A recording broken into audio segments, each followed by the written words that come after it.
Listen, you hold this down until Times Square, or your family gets a... We're taking fire! If they kill him, everybody on this bridge is going to be blown sky high. Engage NYPD immediately. Are you ordering friendly fire? No time to radio now. Take the shot. Shoot your wound. They're down. Proxy bombers... Remote detonator. This is bad. There's more than 100 people still in the kill radius. We're out of time. I'm sorry. Over here, now! What did you do? What I had to do.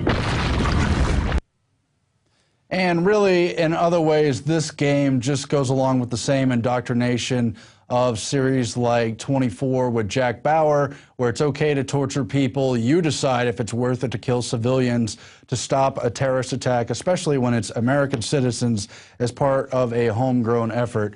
Now, we're going to be back from break in just a minute with exclusive coverage and some of Alex's clips from America Destroyed by Design and other updates on the United Nations takeover of much of our parks and wildlife land and a whole lot more, as well as more news. But I first want to remind you about the Christmas specials. There's a Patriot offer for a $39.95 super discounted 44% off yearly subscription to PrisonPlanet.tv that now includes the nightly news, Alex's daily radio TV show, which is 3 hours long every day, all the special video reports we do, the online books, the other videos we offer, and a whole lot more. You can also get that yearly special with 18 physical copies of Alex's film on DVD for $129.95, an incredible deal. And there's nothing like Christmas time when you're giving gifts during the holiday to have a physical, nicely packaged, plastic wrap, something to give to that friend, family, or loved one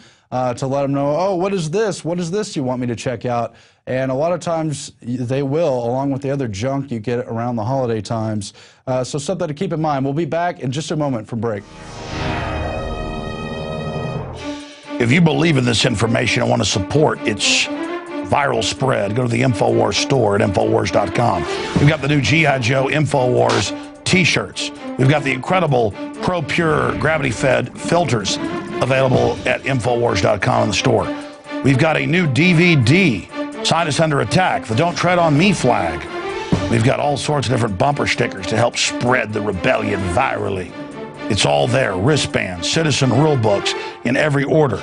Order online at INFOWARS.com today. The water filters, the canteens, it's all there. INFOWARS.com.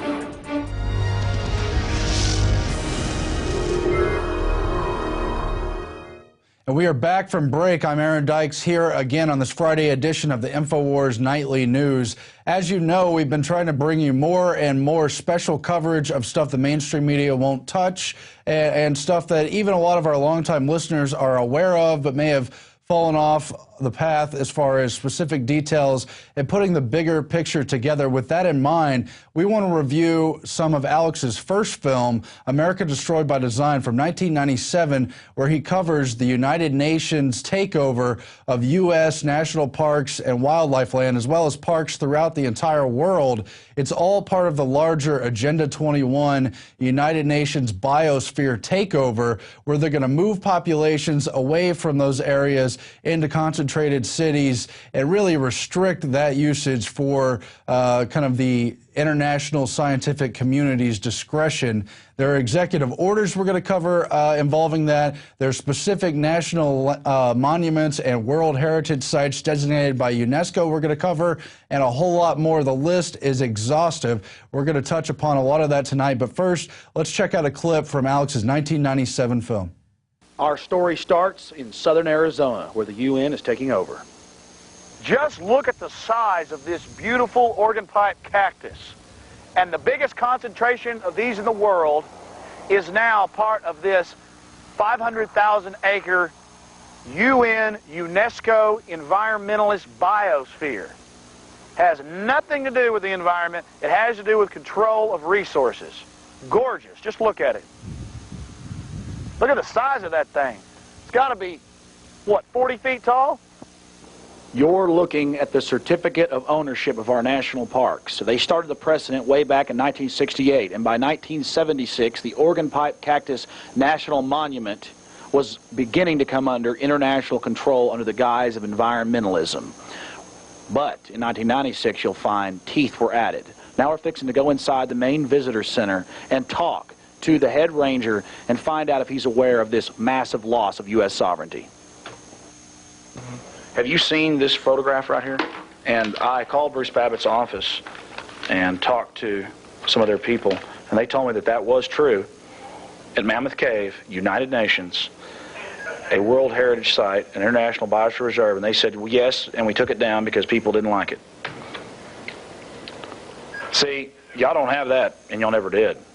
And that's the funny part. They only did it in certain parts of the country, and now they've taken the signs down. But you do have this plaque, don't you? You said you have a brass plaque? Right. Just like that one? Right. Well, parks have to respond to the local community, and I suppose people in the local community objected to those signs, and they complied with them by taking down the sign. But they did not take down the international order. It's not a requirement that they have the sign in the first place. I got you. So in order to be accommodating, they went along with the local community. You know, we don't have a sign, so it must not be required. Gotcha. Well, thanks a lot, sir. Appreciate that. Ranger David DeWitt. David DeWitt. Thank you, sir. Here we are at the Oregon Pipe Cactus National Monument at the Park Ranger's office. And he told us that he didn't see a problem with the international designation. But he did have to admit, why are they taking down the UN signs but leaving the executive order there? See, they're taking away the contracts from in front of your face so you don't see what's happening. But then they're just continuing with their plans right here. United Nations Educational, Scientific, and Cultural Organization, Program on Man and Biosphere. Now, these clips are, there's a lot of clips. Alex confronts a lot of parks. We're going to play them again in a minute where they begin to harass Alex. Now, what you're looking at is a international United Nations-based takeover of these lands through many layers. There are a lot of different agreements that factor into this. It's not just the Man and Biosphere program, although notice the rather occultic Egyptian Ankh that's been integrated into that logo. I don't know if you can see that now on the overhead screen here. Man and Biosphere program. But Alex does confront those signs at these UNESCO-held World Heritage Park sites and other important places. There's about 20 of those, and then there's another 47 biosphere restricted sites. But there are other sites, too, as we're going to get into. But first, let's play another clip from America Destroyed by Design. At Mammoth Cave, too, and then one, too. Yes, they had UN signs there, didn't they? Right, yeah. Well, they just put those in, though. They just put the United Nations... Well, they had one in before, but they're moving them. I don't know, how recently have you been there? 'Cause they were redoing the entranceway, and they're going to put them in a different spot. We were there about 3 months ago. Okay, so they probably are pretty much moved, I would think. Because I left, like, 4 months ago. I have just a question for you. And I know this isn't a policy question. It's just a question of other things. Why do we need the United Nations to put up its signs and to help us oversee our own national parks? They're not necessarily overseeing our own national parks. Part of what the Biosphere Reserve does, especially in Kentucky, is that it's not for the park, it's for the area outside the park. Now stop the tape right there. I stopped the tape right there because she said something very important. The United Nations designation over that park is not so much necessarily the park itself as for the land around it. That's because they have the core protected areas, but they also have other areas where they have restricted usage for humans and a further zone that they can restrict if they choose, if they deem that protected area to be in danger for a wide variety of reasons. There's a lot of tyranny that can open up through these layers of designation zones. That's something Michael Kaufman's covered too. We're going to get more into that. Play the clip again. Parks. Part of what the Biosphere Reserve does, especially in Kentucky, is that it's not for the park, it's for the area outside the park. Yes, but so are you familiar with the executive orders setting up a precedent for world governorship of world parks? And I've heard bits and tabs, but I haven't read enough about it to say in particular. But you have seen the UN signs? Yeah. But they're not here. See, that's funny though. This park is under that, but they don't put the signs out. I think if it's such a thing of pride that we're getting into the international community, we ought to put the signs out. Right. Well, those symbols don't have anything to do with how the park runs. That's just a designation that was just an honorary title, basically. Oh, it's honorary to go UN insignia. Yeah, but it's not anything.